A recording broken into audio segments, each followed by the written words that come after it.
गांधी तीर्थ, निसर्गाच्या सानिध्यात महात्मा गांधींच्या जीवनावरील जगातील पहिले मल्टीमीडिया म्युझियम. आजच भेट द्या. गांधी तीर्थ, जैन हिल्स, जळगाव. अधिक माहितीसाठी www.gandhifoundation.net वर विजिट करा.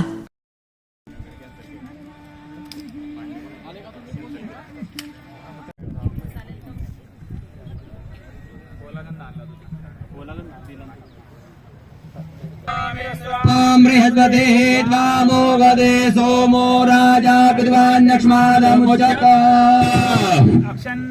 मदन्नजवप्रिया ध्वजस्तंभ पूजनार्थे गन्धाक्षरा पुष्पं समर्पयामि ब्रह्मध्वजाय नमः त्वाङ्गन्धरा गणस्वामिन्द्र स्वां बृहस्पते त्वामो वदे सोमो राजा विद्वान्यक्ष्मादमुच्यत अक्षभाष्यसुरश्रेष्ठ कुङ्कुमाक्तुल्योवनः मया निवेदिता भक्त्या ग्रहाणं परमे भद्रङ्करणे वेणुयामदेवा भद्रं पशेमाक्ष विजयत्र स्थिरै अङ्गै दृष्ट्वा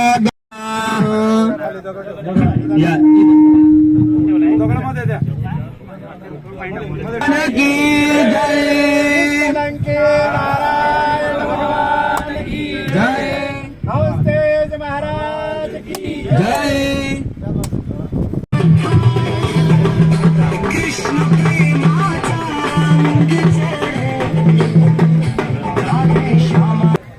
सही बाताचं नैवेद्याचं पाणी फिरून घ्या.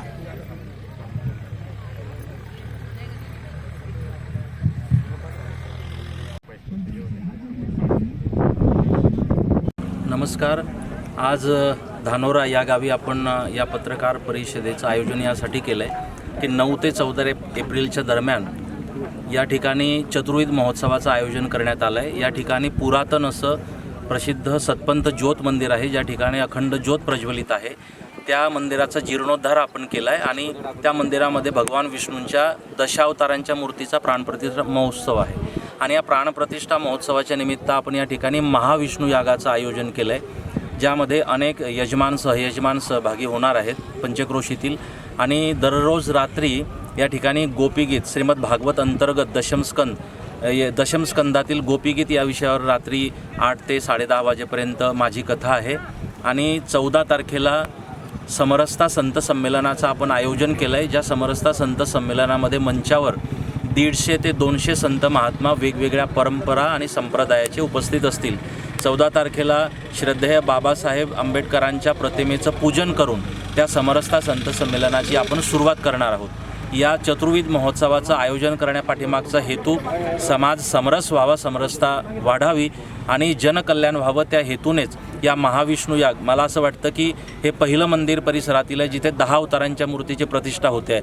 आणि या ठिकाणी विष्णू यागाचं एवढं भव्यदिव्य आयोजन पहिल्यांदा होतं आहे. विष्णू यागाच्या माध्यमातून मंत्राधीन भगवान या मंत्रोच्चाराच्या माध्यमातून आपण परमेश्वराला आवाहन करणार आहोत की सर्वांना सुख समृद्धी प्राप्त झाली पाहिजे, विघ्न दूर झाली पाहिजेत, सर्वांचं राष्ट्राचं कल्याण व्हावं, समाज समरस व्हावा आणि या जात समाज जे भेदाभेद आहेत या भिंती तोडून आपण माणूस म्हणून, हिंदू म्हणून एकत्रित यावं, यासाठी या संपूर्ण चतुर्विध महोत्सवाचं या ठिकाणी आपण आयोजन केलं आहे. या आयोजनामध्ये गुजरात, मध्य प्रदेश आणि संपूर्ण महाराष्ट्रातून भाविक उपस्थित राहणार आहेत. त्यांच्या निवास, भोजन आणि संपूर्ण व्यवस्था या ठिकाणी करण्यात आली आहे. मी आपल्या सर्वांच्या माध्यमातून आवाहन करतो की या चतुर्विध महोत्सवाच्या भव्यदिव्य आयोजनात आपण सर्वांनी सहभागी व्हावं आणि या कार्यक्रमाचा लाभ घ्यावा असं आवाहन करतो.